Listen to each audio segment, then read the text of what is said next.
So this will be my final course reflection for teaching history, and what I want to start with is teaching historical thinking over memorizing facts. I've only done student teaching so far, but in the student teaching I've done in social studies classrooms, it's just been memorize, Kahoot, Gimkit. Here's your answers. Here's what's going to be on the test. Let's go. Um, and and in that, I taught my own unit, and in that unit, I tried to have students think a little bit deeper, and we struggled big time to think deeper. Um, I had them do like three-part questions that had them answer the why of a lot of questions, and they really struggled with that. So that's really just made it more concrete for me that we need to start it younger, and we need to be on that teaching historical thinking over just memorizing facts.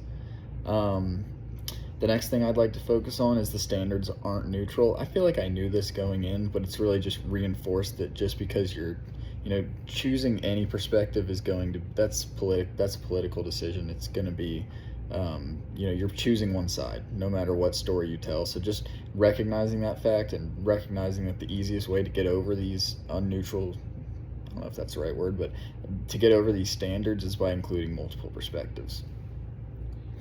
The next thing is that significance is assigned. It's not inherent to history, and this kind of just goes off the standards. But just we need to teach students that we're learning about this because it's been deemed important by a group of people, and they should understand why that is.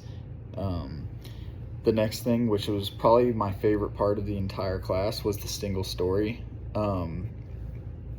and this was just talking about how if you just tell a single story about a person or a group of people, then you're going to just basically flatten them and take away their humanity and all of their complexity.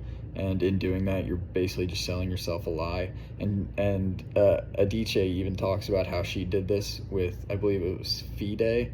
It was her neighbor, or maybe her gardener. But how she found a single story of him, and then that got blown up, and how it just reminds her not to have a single story of a single person. And that feeds into social studies because we don't want to teach a single story of an event. You don't want to tell the side of a war from just one side, because that's not what history is. That's just a narrative from one side. And then the final thing that I will close on, that is something that I'm going to have to work on going forward, is villainification in history. Just I think that I am guilty of this when I teach. I try to make the lesson interesting, and so you can end up kind of, I don't know if flanderizing is the right word, but you just kind of turn these people of history into characters, and that makes it so students aren't able to see that ordinary people and ordinary systems in the world can really cause harm. It's not just these crazy people that just single-handedly cause all this harm. But I would say the one thing that I'm going to reflect on the most is definitely historical thinking over memorizing facts, because I think that plays into how I teach every single day in a social studies classroom. Thank you.